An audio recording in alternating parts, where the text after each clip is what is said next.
저는 목사이기 전에 신앙인입니다. 살면서 어떤 이유로 저는 이 기독신앙을 가졌습니다. 나이가 들수록 말입니다. 신앙은 무엇인가? 우리 신앙의 진실을 알고 싶었습니다. 나는 무엇 때문에 예수님을 믿는다 하며 왜 이렇게 사는가? 예수님을 믿는다는 것은 무엇인가? 이것이었습니다. 청년 시절에 열심히 있었습니다.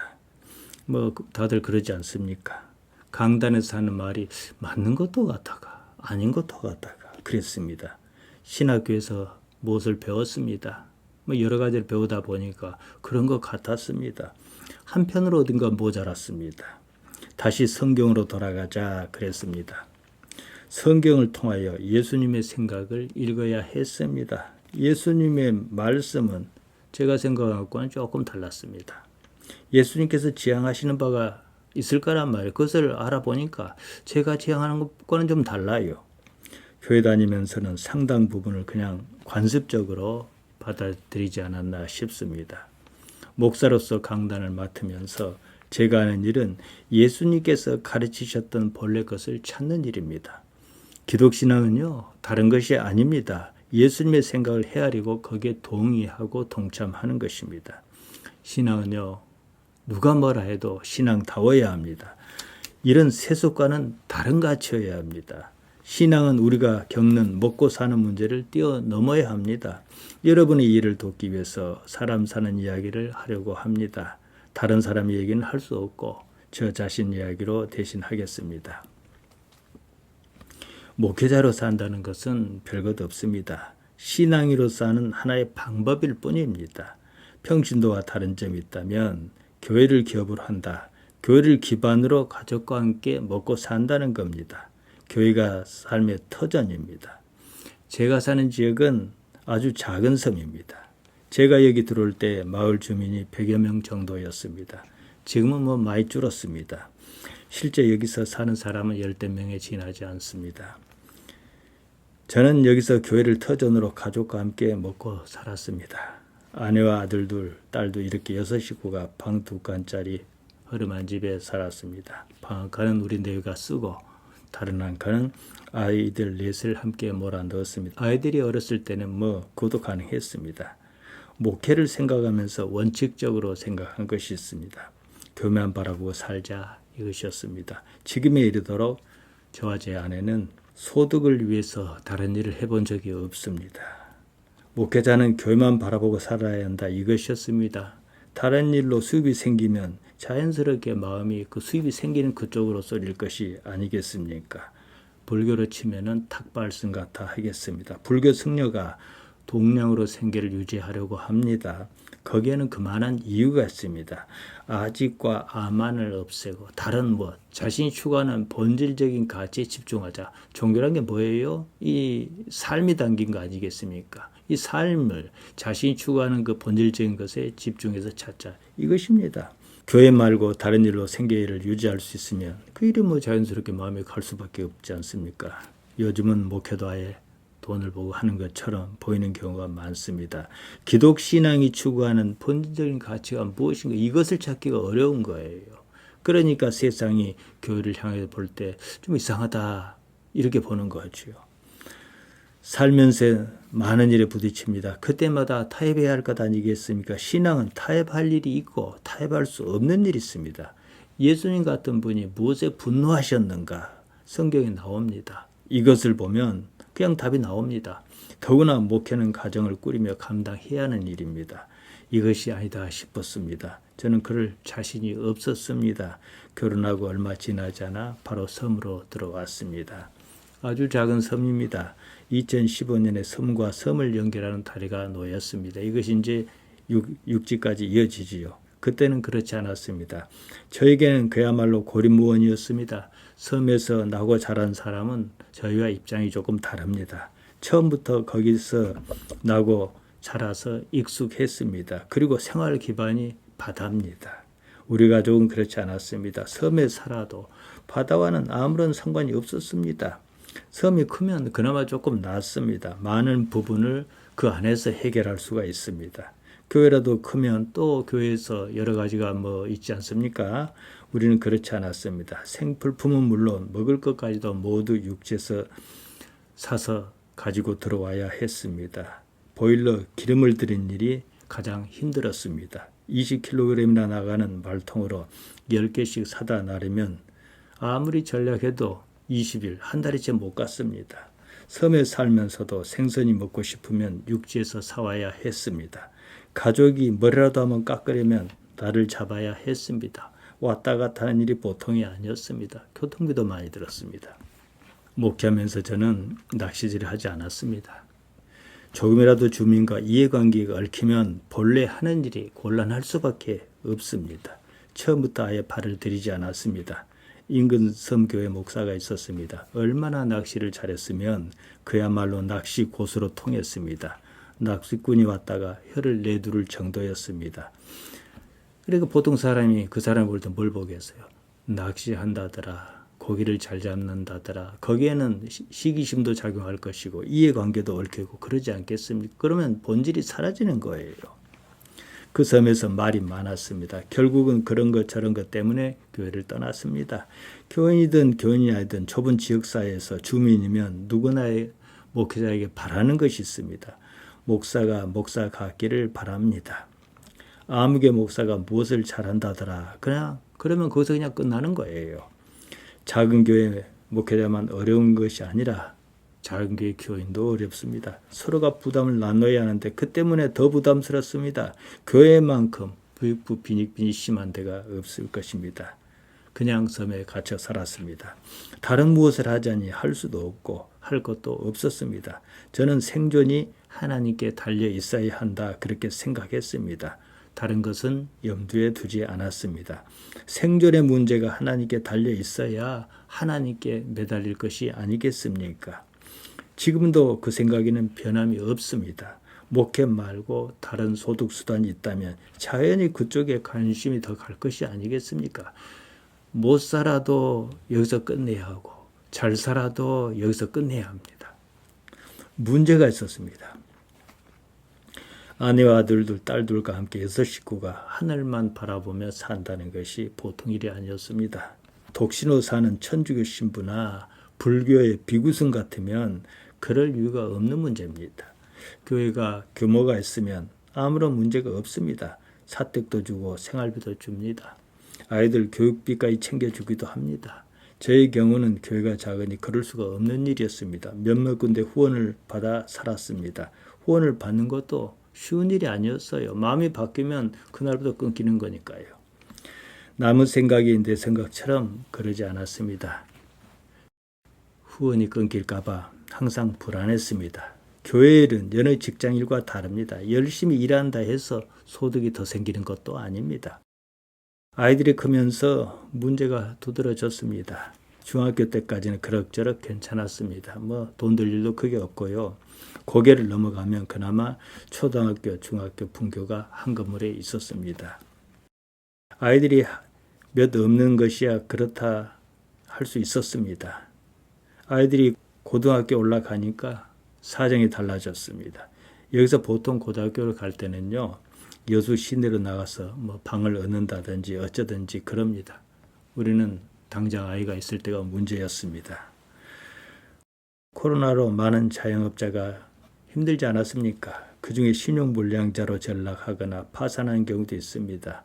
저 사는 것이 그것과 별로 다르지도 않았습니다. 마을에 우리 큰아이와 나이가 같은 아이가 있었습니다. 교회뿐만 아니라 초등학교, 중학교를 모두 같이 다녔습니다. 학교가 작으니까 언제나 한 반이었습니다. 결손 가정이다 보니까 항상 제 아내가 챙겼습니다. 아이들이 고등학교 진학할 때였습니다. 고등학교도 제대로 갈 수 없는 처지였습니다. 한 군데뿐이었습니다. 배를 타고 아래로 내려가면은 금오도라고 큰 섬이 있습니다. 거기에는 오래전부터 고등학교를 유지하고 있었습니다. 인구가 줄다 보니까 그에 입학할 학생이 5명뿐이었습니다. 학교가 없어질 판이었습니다. 학생 1명이라도 더 채우려고 거기서 오라 교감 선생이 그러더라고요. 학생 수가 많으면 자연히 선생도 많겠지요. 그때 선생이 쓰던 관사가 비었으니까 거기서 살게 해주겠다는 것이었습니다. 가까운 육지를 두고 섬에서 더 아랫섬으로 내려간다는 것이 사실 말이 앞뒤가 안 맞습니다. 우리 아이도 그렇지만 그 아이는 아무도 신경 써주지 않았습니다. 거기밖에 갈 데가 없었습니다. 정말로 고민스러웠습니다. 목사라는 사람이 자기 아들만 육지에 보낸다는 것이 내 마음에 걸렸습니다. 우리 아이를 함께 보내기로 했습니다. 교육당국에서는 우리 큰아이 때부터 고교 등급제를 시행했습니다. 중간 5등급을 중심으로 앞으로 1, 2, 3, 4등급, 뒤로 6, 7, 8, 9등급 이렇게 있지 않습니까? 학생 13명이어야 1등급이 하나가 나옵니다. 그러면 1등급, 3등급 이렇게 나가요. 근데 학생이 7명밖에 없으니까요. 2등급부터 시작합니다. 우리 아이는 어려서부터 공부를 제법 했습니다. 아무리 공부를 잘해도 2등급이었습니다. 우리 아이가 그랬습니다. 부모로서는요, 어찌 생각하면 정말 바보짓을 한 겁니다.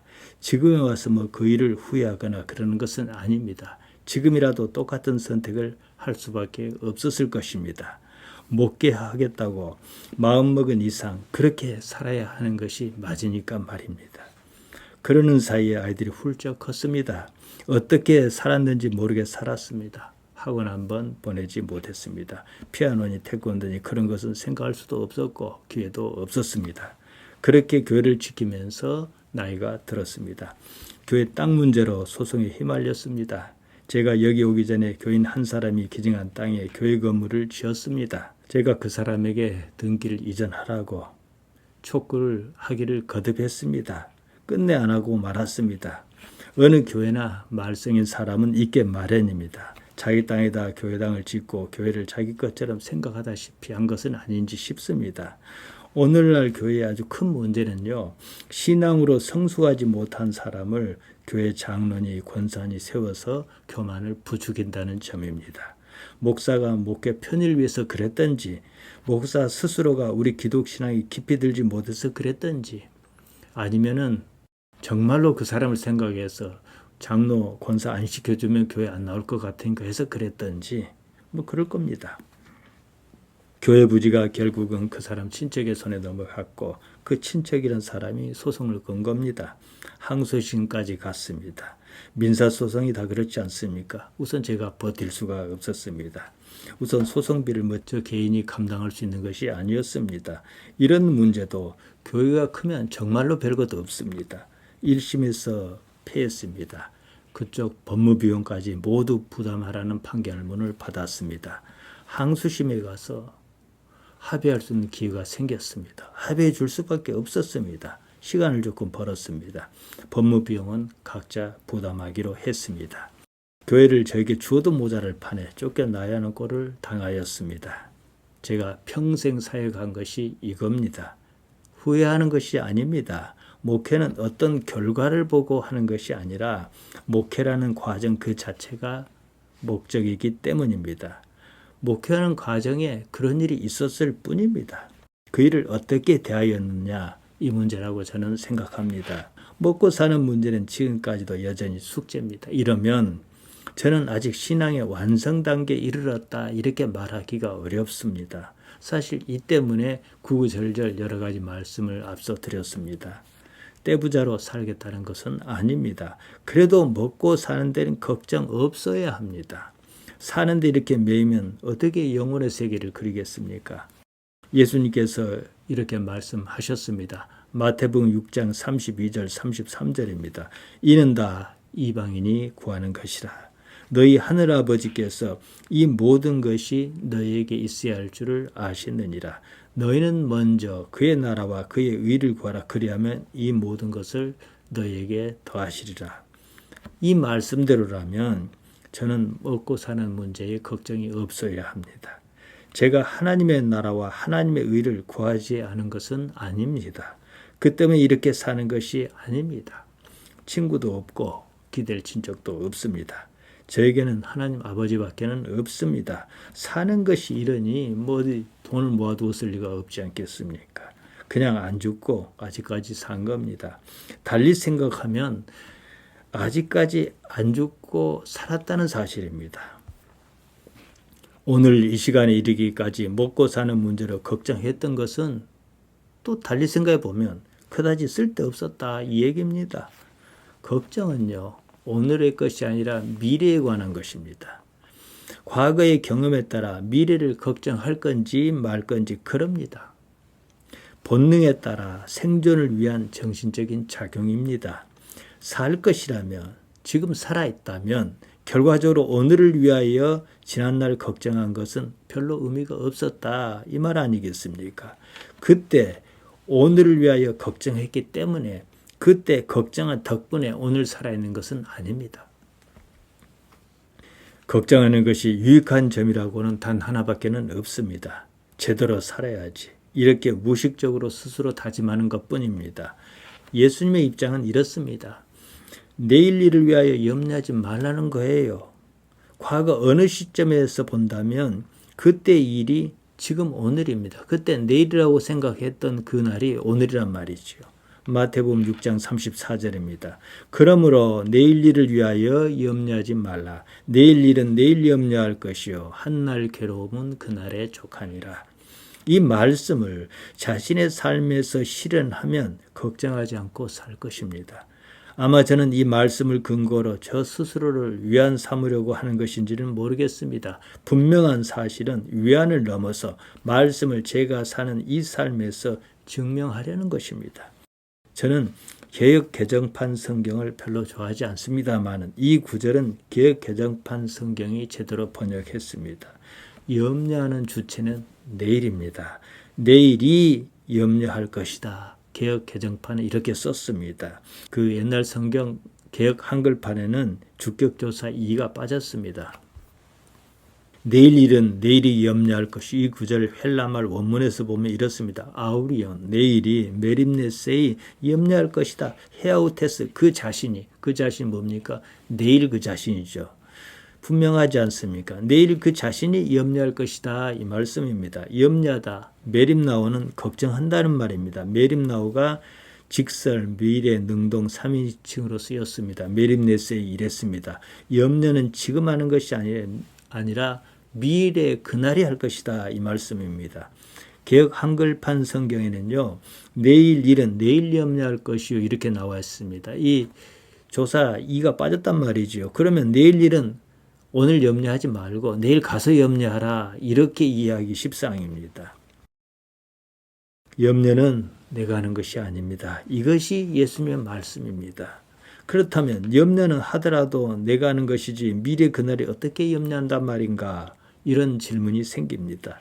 염려는 지금 당장 내가 할 일은 아니다, 이런 뜻으로 말씀하신 종교적 표현입니다. 제가 앞서 말씀드렸듯이 염려를 해도 지금 여기 와 있고 염려를 안 하고 살아도 지금 여기 와 있습니다. 뭐 세상을 아무렇게 살아라, 이 말은 아닙니다.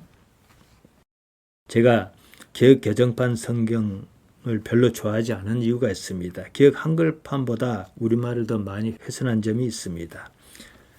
뭐 개역 한글판이나 개역 개정판이나 좀 그렇습니다만은 크게 세 가지 문제가 있습니다. 압존법, 그 다음에 지나치게 복수형으로 쓴다는 것, 그 다음에 수동태 화법입니다. 이참에 간단히 말씀드리겠습니다. 먼저 우리말은 상대가 누구냐에 따라 쓰는 용어가 다릅니다. 존칭이 있지 않습니까? 압존법입니다. 상대를 높여야 하는 보조사와 동사의 의미를 달리 씁니다. 아버지가 이렇게 말하지 않고 아버지께서 이렇게 말하지 않습니까? 학교에서는 압존법을 가르칠 때 잘못 쓰는 경우를 든 유명한 예시문이 있습니다. 아버님 대갈림에 건불님이 붙으셨습니다. 좀 이상하지 않습니까? 뭐 높인다고 해서 뭐 다 높여놨어요. 아버지는 높이니까 아버님이라 해놓고 대가리는 좀 저수관용어란 말이에요. 게다가 대가리를 높여서 대갈림이라 했습니다. 아버님의 이 대가리니까 대갈림이라 하지 않았냐 싶은데, 건불도 높여야 하는 대상이 아니에요. 높여야 하는 대상과 동작을 나타내는 말에 압존법이 쓰입니다.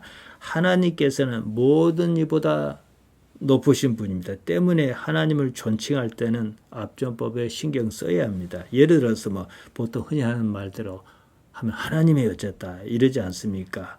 하나님께서 어쩌셨다 이렇게 써야 맞습니다. 이제 말을 배우는 아주 어린아이는 앞존법에 익숙하지 않기 때문에 글이 쓰기도 합니다. 다음으로 우리말은요, 단수와 복수를 따로 구분하지 않습니다. 특별한 경우가 아니면 모두 단수로 씁니다. 그럼에도 무분별하게 복수를 쓰는 경우가 참 많습니다. 이 개정판이 좀 심해요.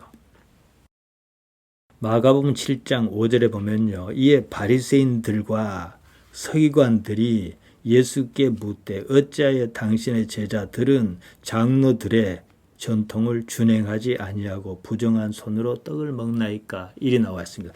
좀 이상하지 않습니까? 그럴 것 같다면 손도 하나가 아니니까 복수로 써야 합니다. 이렇게 하는 거죠. 이에 바리새인들과 서기관들이 예수께 묻되 어찌하여 당신의 제자들은 장로들의 전통을 준행하지 않고 부정한 손들로 떡들을 먹나이까? 이래야 맞지 않겠습니까? 제자들이었으니까 손도 손들이어야 하고 떡도 뭐 한 조각은 아니었을 테니까 떡들이라고 해야 합니다. 영어라면 그렇게 쓰는 게 맞습니다. 우리말은 그렇지 않습니다. 자, 보세요.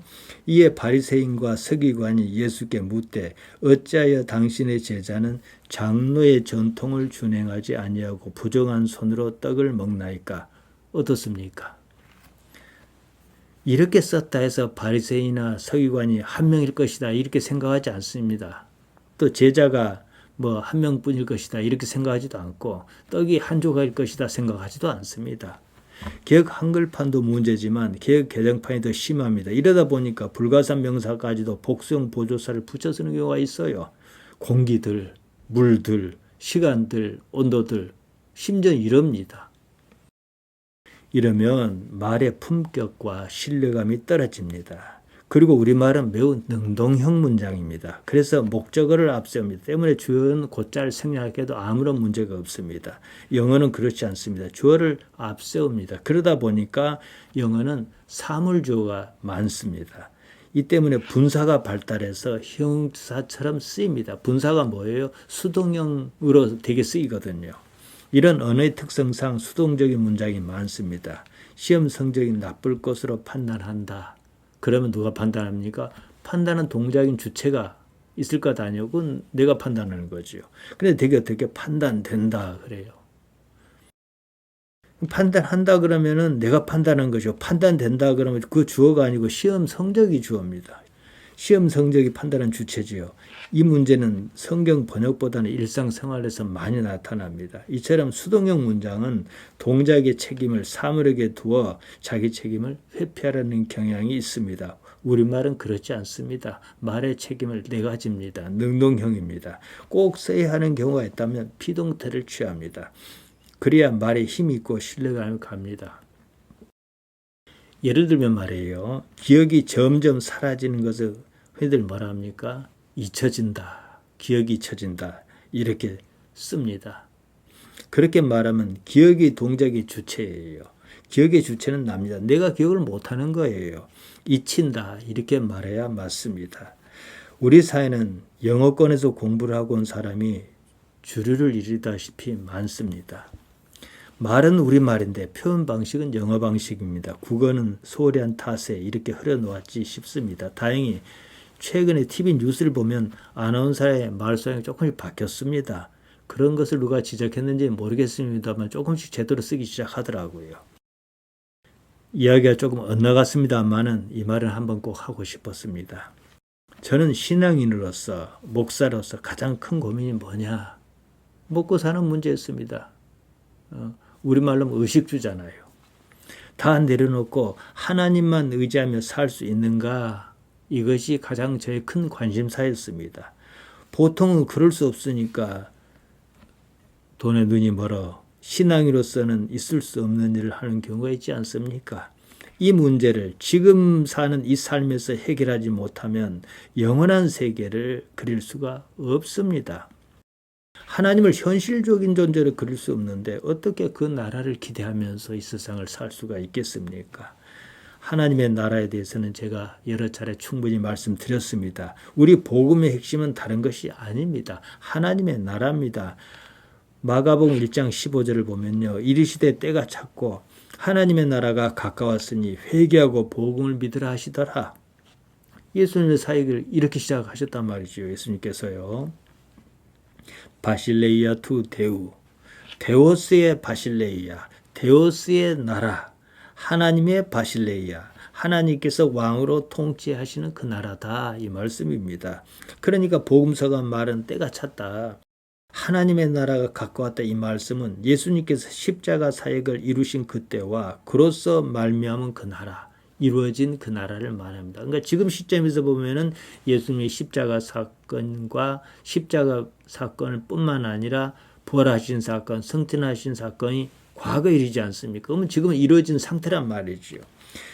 예수님께서 십자가에 돌아가셨다가 다시 살아나심으로 바실레이아, 그 나라를 다 이루신 것입니다. 그래서 예수님께 십자가에 달리셔서 가장 마지막 하신 말씀이 뭡니까? 요한복음 19장 30절에 나오는데요. 다 이루었다 그러신 겁니다. 그러시고 운명하셨습니다. 그러면 이런 상황에서 내가 할 일이 무엇이냐? 이것이 바로 우리 기독 신앙입니다. 그 일은 내가 믿든지 못 믿든지 사실이어야 합니다. 성경이 있기 때문입니다. 이때 나는 다만 그러한 사실이 내 삶에서 내가 믿을 수 있을 만할 정도로 어떻게 드러날는지 여기에 주의를 기울여야 하는 것입니다. 방법은 없습니다. 내가 말씀이 제시한 대로 그렇게 살아보는 수밖에 없습니다. 이 문제는 평생에 걸쳐 반드시 이루어야 하는 문제입니다. 왜냐? 죽는 것은 정해진 사실이고 그 다음은 이런 삶이 아니지 않습니까? 예수님께서는 소수의 무리를 택하여 제자로 삼으셨습니다. 일정한 시간을 제자와 함께 하셨습니다. 하나님의 나라에 대하여 끝까지 집중적으로 가르치셨습니다. 그때 제자는 그것을 미처 깨닫지 못했습니다. 그러다가 십자가 사건이 닥쳤습니다. 전혀 예상하지 못한 일이었습니다. 예수님께서는 그 전에 미리 말씀을 하셨지만 제자는 그럴 리가 없을 것이라고 거기에 관심이 없었습니다. 예루살렘으로 올라가는 길이었습니다. 예수님께는 그 길이 어떤 길입니까? 죽으러 가는 길입니다.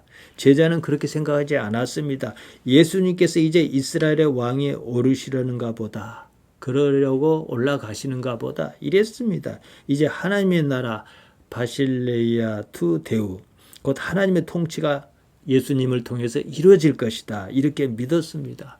서로가 큰 꿈에 부풀었습니다.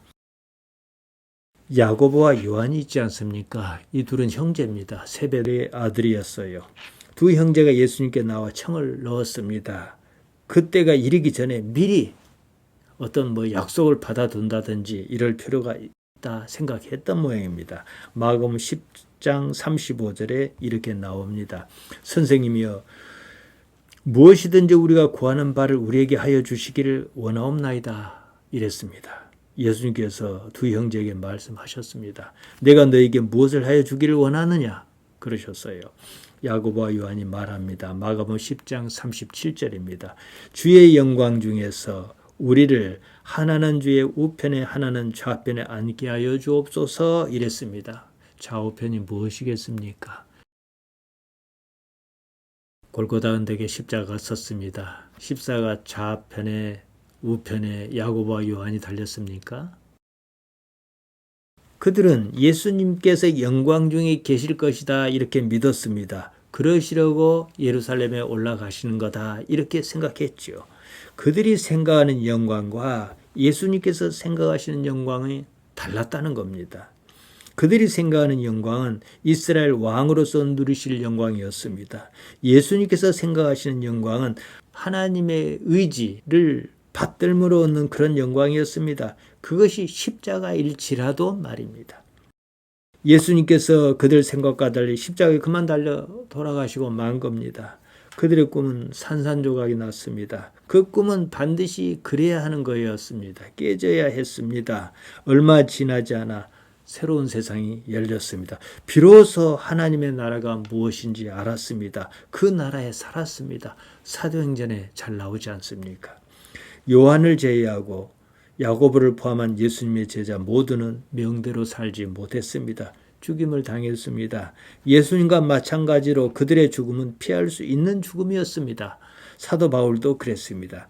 자신이 해야 하는 일을 하는 중에 죽음이 닥쳤습니다. 그 죽음을 받아들였습니다.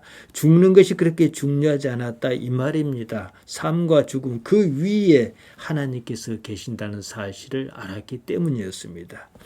우리는 제자가 했을 그 경험을 반드시 해야 합니다. 여기에 도달하지 않고는요, 예수님을 믿는다고 할 수가 없습니다.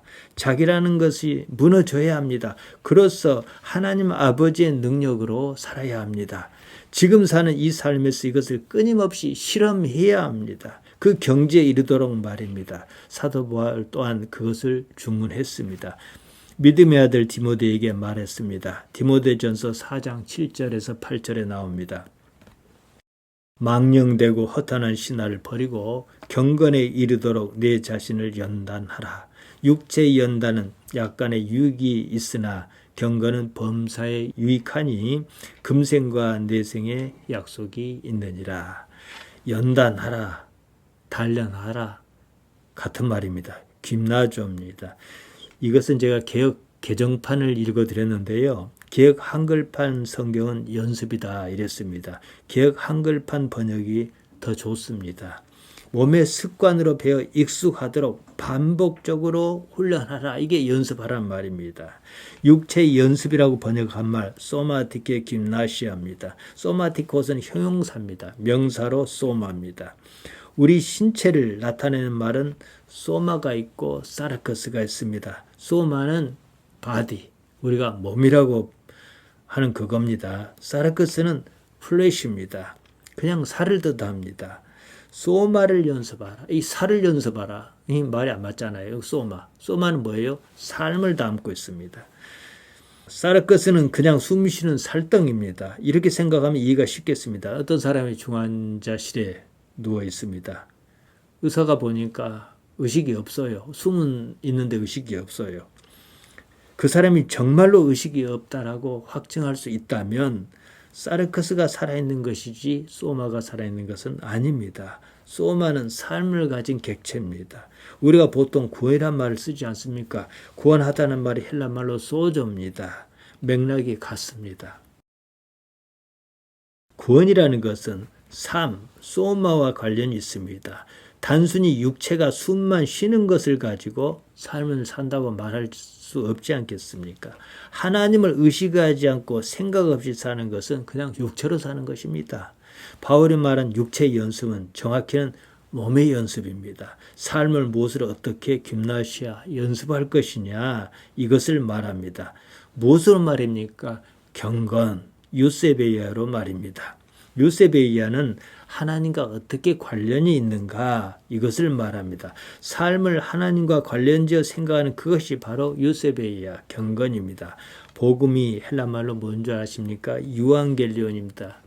천사 앙겔로스가 전하는 앞에 붙은 유, 좋은 것입니다. 우리는 살면서 많은 일을 겪습니다. 이 모든 일을 적극적으로 하나님과 관련지어 의식적으로 생각하라. 이것이 유, 좋다, 선하다 이 말입니다. 살면서 하나님을 생각하지 않으면 사는 것 자체를 하나님과 관련지어 의식하지 않으면 그냥 사는 겁니다. 그냥 산다는 것은 뭡니까? 육체로 산다 이 말이 아니겠습니까? 복 받는다 그럽니다. 복 받고 싶습니다. 다만 그 복이 단지 육체의 유익을 위한 것이면 복이 아닙니다. 죽을 때 이르면 그렇게 많이 받아놓았던 복도 다 쓸 데 없습니다. 다 놓고 가야 하지 않습니까? 그러면 그것은 실상 복이 아닙니다. 이 복이란 것은요, 뭐 그 돈도 좋고 건강도 좋고 다 좋아요. 그러나 이것은 반드시 영원한 세계와 관련이 있어야 복이다 이 말씀입니다. 복은 반드시 육체, 사르커스가 아닌 몸, 수마와 관련이 있어야 합니다. 복음의 핵심은 영생 아닙니까? 요한복음 3장 16절이 그것을 말하지 않습니까? 하나님께서 세상을 사랑하셔서 예수님을 주셨습니다.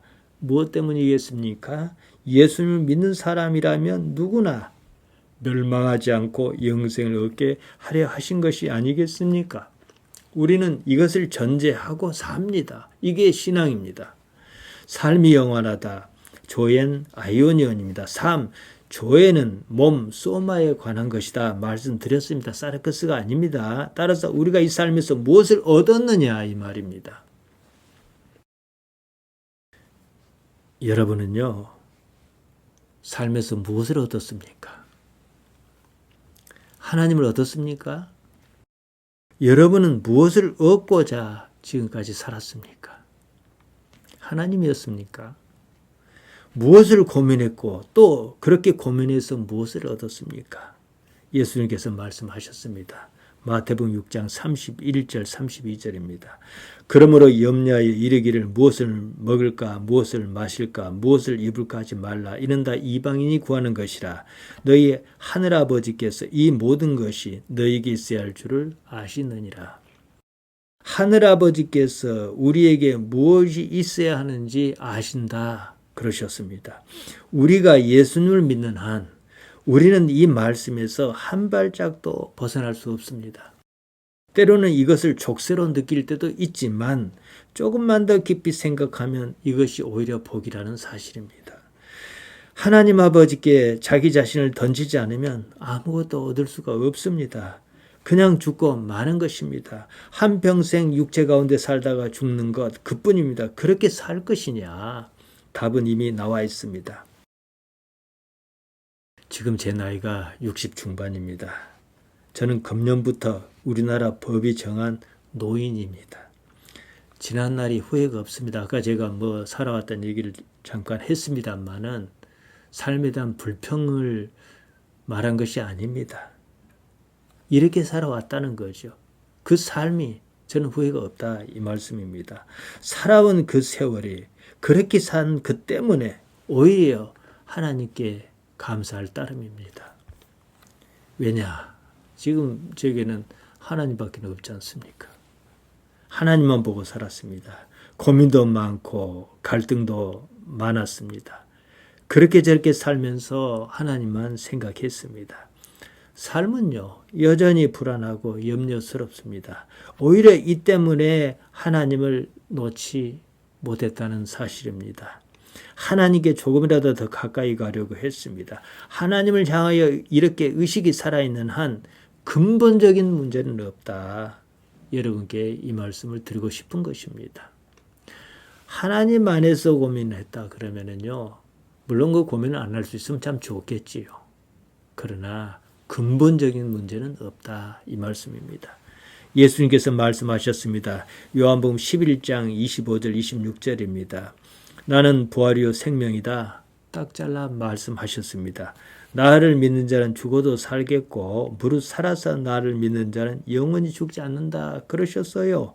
말씀을 하시면서 도리어 질문하셨습니다. 이것을 내가 믿느냐? 여러분은 영원히 죽지 않는다고 믿습니까? 죽어도 삽니다. 지금 안 죽고 살아있지 않습니까? 그때 가보면 압니다. 결국 뭡니까? 지난날 어떻게 살아왔느냐, 무엇을 근거로 살아왔느냐, 어떤 것을 가치로 삼고 살아왔느냐, 이것 아니겠습니까? 하나님을 생각하시기 바랍니다.